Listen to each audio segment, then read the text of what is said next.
За сайн байцгаана уу 48-аас 48 төвхт суурлын шинэ дугаар эхэлж байна. Өнөөдрийн дугаараар энэ жилийн дэлхийн орон шалгалт тэмцээн түүхэнд 2 дахь удаага оролцсон Хаитигийн шгшээ багтай холбоотой нэгэн түүхийг ярихаар бэлдсэн байна. За өмнө нь бол 1974 онд дэлхийн аварт орж исэн байдаг. За энэ удаа 2 дахь удаага орсон. Сайн байна уу? Пикбакаас явж гин. Таны захиалах хүрээлт ирлээ. Та гэртээ байна уу? Би жоохон ороодохоор байна. PP box төлдөжгүй. Захиалсан байгаа авахч завгүй яваад байна уу? PP box. Таны шинэ 24 долоо хаяг. За тэгээ мэдээж 48-аас 48 төвхт суурлын зураг бичлэгийн маань ерөнхий бэлтгэгчээр Coca-Cola. За Coca-Cola болон Freshpack Pickpack-ийн хамт олон ажиллаж байна. За тэгээ та бүхэн маань iCoke app дээр Coca-Cola-гийн шинэ шошготой No Sugar болон энгийн Coca-Cola-гийн шошготой хувилбаруудаа худалдаж аваад за доор нь байгаа энэхүү QR кодыг харагдж байна уу? Энэ тэ QR кодыг уншуулад iCoke app дээр урамшуулалт шагналтай тэмцээнд оролцоогоорой. За тэгээ Freshpack Pickpack-ийн хамт олноор бас үйлчлүүлээрээ Pickpack-ийн хувьд бол одоо Улаанбаатарын хотын альч буланд хойроо 8900 төгрөгөөр одоо хамгийн хямдаар хамгийн найдвартайгаар хүргэлтээ хийх боломжтой мэдээж. За тэгээ Freshpack-аас бол сонирхолтой зүйл нь одоо хид хідэн одоо хүнсний зах маркетуудаас хүртэл хүргэлтүүд хийдэг болсон байгаа. Дэлхийн аваргын үеэр шүнжэнгөө тоглолт өглөөжөнгөө тоглолт үзчихэд дэлгүүр явж амжихааргүй зүйлүүд мэдээж зөндөө таарж байгаа тэгвэл хүнсний хүргэлтээ Freshpack-аар хийх боломжтой шүү.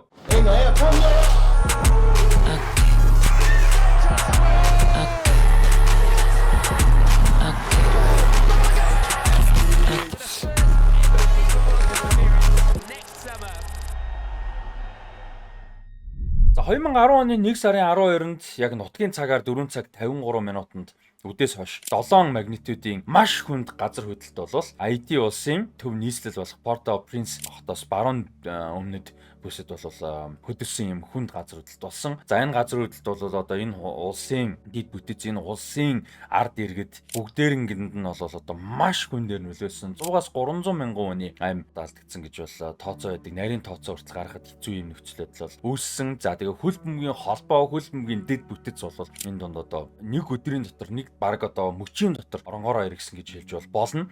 IT-гийн хөлбөмбөгийн холбоо Port-au-Prince хотод байдаг холбооны 3 давхар байранд бол одоо маш өндөр зэрэглэлийн хурал бол яг тэр цаг мөчид болж исэн. За тэгээд тэр барилгат бол одоо албаны ажилчид, дасгалжуулагчид, арын албаныхан гэдэг маш олон төрлийн хүмүүс бол зэрэг ажиллаж бол байсан. Дээрээс нь том хурал болж исэн. За тэгээд энэ том одоо газар хөдлөлт босох мөчид бол ерөөсөө маш зөөн хүн энэ барилгаас 9 минут амьд гарч болол амьдсны нэг нь бол холбооны ерөнхийлөгч Yves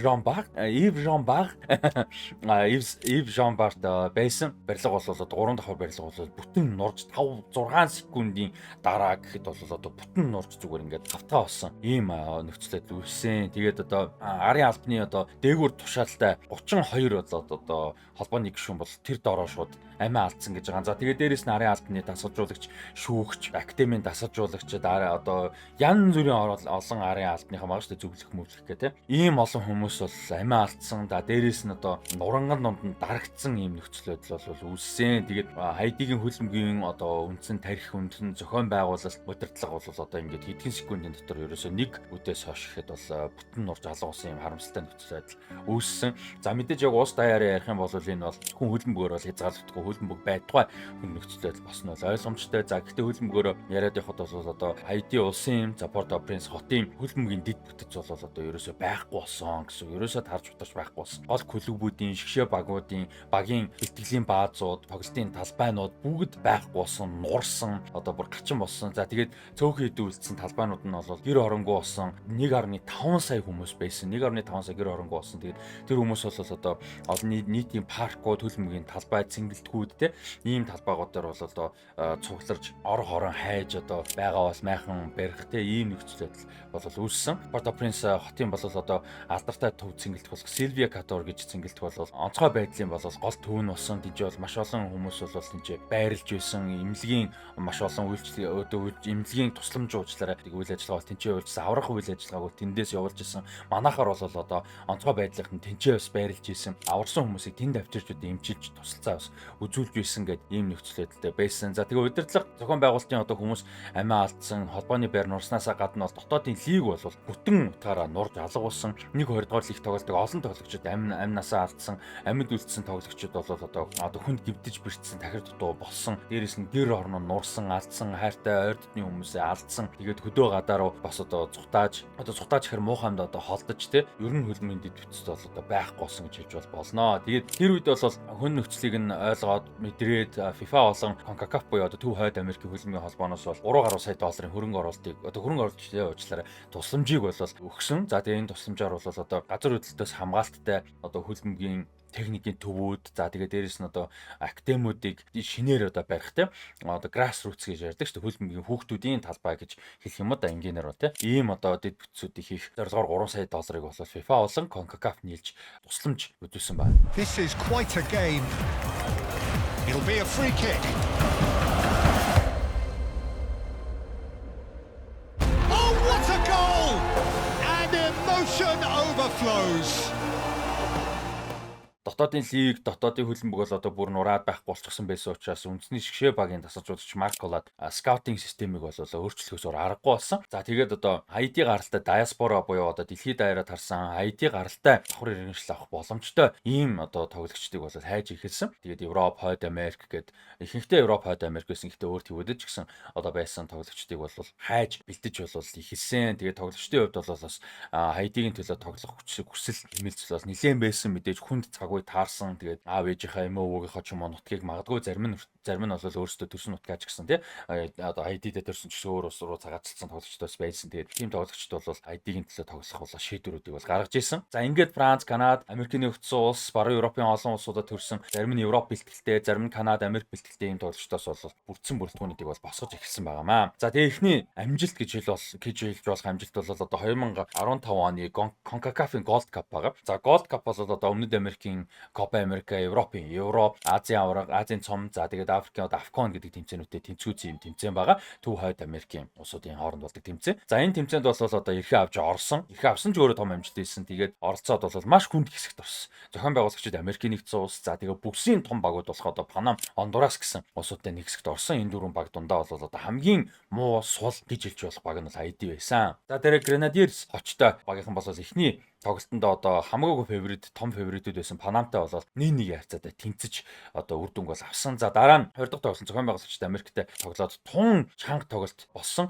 Тэгээд хүнд нөхцөлтэй юм тоглолт байсан ч гэсэн эхний үед гол алддаг байж байгаад 2 дахь үед Clint Dempsey 47 дахь минутанд гол оруулаад тэрнээс хойш нэмж гол алдаагүй байж байгаад ердөө нийтийг харьцаатай хожигдсон. Энэ нь бол яг үнэндээ гонцогоо ID-гийн багийн хувьд бол Америкийн эсрэг 1-1 харьцаатай хожигдно гэдэг амжилт ихэд буруудахааргүй байсан. За тэгээд эсгийн сүүлчийн тоглолтод бол бас л одоо бүсийн том багуудын нэг Хондурастай тоглосон. Тэгээд Хондурастай хийсэн тоглолтод бол одоо Францад төрсэн одоо диаспорагаас татаж авсан тоглогчдын нэг болох Lucas Nazon гэж залуу бол одоо 21 настай давтагч байсан тухайн үед цорын ганц голыг оруулж нэг тийг харьцаатаа буулгаж авч бол Хондурасчуудыг одоо шоконд оруулж хэсгээсээ мулталж өөртөө хэсгээсээ гарч одоо ийм гайхалтай түүхийг бол бүтээж шүүгийн 8-д бол шалгалсан. За тэгээд шүүгийн 8-д хэсгээсээ гарчаад бол Ямайкд бол нэг тийг харьцаатай хожигдсон. Бас нэмж гол бол алдаагүй. За гэхдээ энийг бол одоо маш том одоо хөгжлийн нэг хэсэг гэж бол үзсэн, том шат гэж бол үзсэн. За тэгээд дараа нь 4 жилийн дараа болсон дараагийн CONCACAF тэмцээнд бол бүр одоо гайхалтай амжилтыг үзүүлсэн. За хэсгийн шатандаа бол одоо Бермуда, Никарагуа болон Коста Рика гэсэн улсуудтай нэг хэсэгт орсон. Коста Рика мөн талбайн зохион байгуулагчтай бол байсан.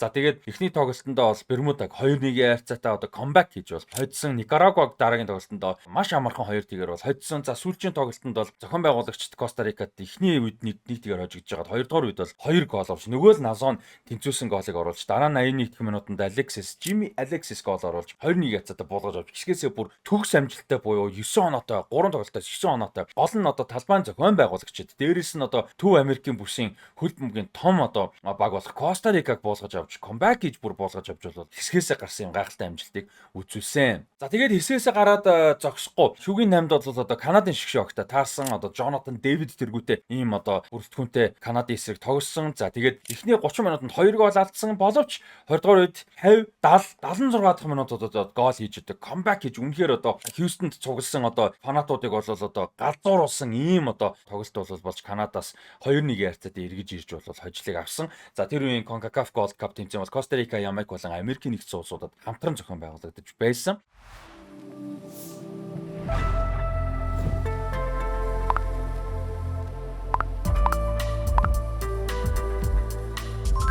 60,000-аас дээш хүргэлт үнэгүй 100 болон 200,000-аас дээш худалдаа авалтанд бэлэгтэй. Freshpack. 48 түүх цуврал бичлэгийн ерөнхий мэддэгч Pickback. Тавхан Монгол орон даяар байрсан 200 шиг PP боксоор хот дотор болон орон нутгийн хүргэлтэд шийдэх боломжтой. Мөн гэртээ байхгүй үед хүргэлт ирэх эсвэл хүн ямар нэгэн зүйл илгээх гэсэн боловч тэр хүн нь хэлсэн хаягнда байхгүй үед бүр эсвэл гэрийн хаягаа зааж өгөхгүйгээр хүргэлтээ авмаар байгаа үед PP боксыг ашиглан найдвартай эзүүсээ хадгалуулж болно. Мөн хоол, фрешмус, хоолны бэлтгэц, мах бөөнд зэрэг ангиллуудын бүтээгдэхүүнүүдийг нэг доороос өргөн сонголтоогоор ханаас ч хүссэн газраа энгийн болон шуурхай хүргэлтээр сонгон захиалан авах боломжтой хүргэлтийн хамгийн том дэд бүтцтэй Freshpack платформ. За шүгээн дөрөвт бол энэ бүсийн хамгийн том баг шүү дээ, тийм ээ. Хамгийн том баг Мексиктэй уучраад таарсан. За тэгээ Мексикт уучраад таарад бол үндсэн цаг тэнцсэн. Үндсэн цаг тэнцээд нэмэлт цаг сунгаар болсон нэмэлт цагийн ихний үед буюу 93 дахь минутанд Раул Хименес сургуулийн зохилтыг амжилттай гүйцэтгэж нэгдэг болсон. За эндээс эргэж ирэх гэж бол одоо тэнцвүүлэх гэж хичээсэн боловч арай дийлдэггүйгээр бүсийн хамгийн том баг болох Мексикт нэмэлт цагт хожигдож болвол одоо нутаг буцсан. За ингээд нутаг буцахад бол ардын баатрууд болж нутаг буцсан. Та Эдмен Сауда Кабо Вердечүүд нутагтаа буцаад ямар гоё хүлээж авсан тийм ээ.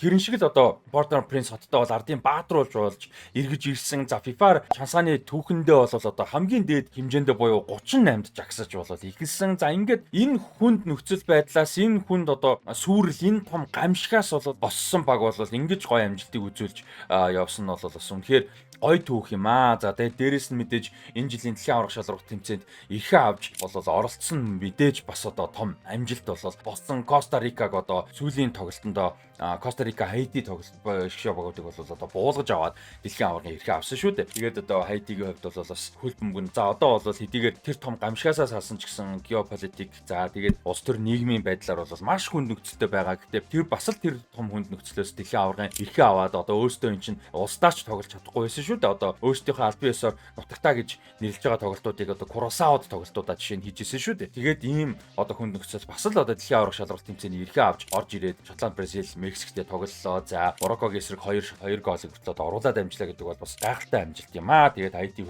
Хайтигийн хөлбөмбөгтэй холбоотой энэ түүх өнөөдөр энэ хүрээд бол өндөрлж байна. Тэгээд ерөнхий мэдтгэгчээр ажиллаж байгаа Freshpack Pickback болон MCS Coca-Cola-гийн хамт олондоо баярлалаа. 48-48 цуврал 48-48 түүх цуврал үргэлжилсээр дараагийн дугаар болвол Туркийн хөлбөмбөгтэй холбоотой дугаар байна.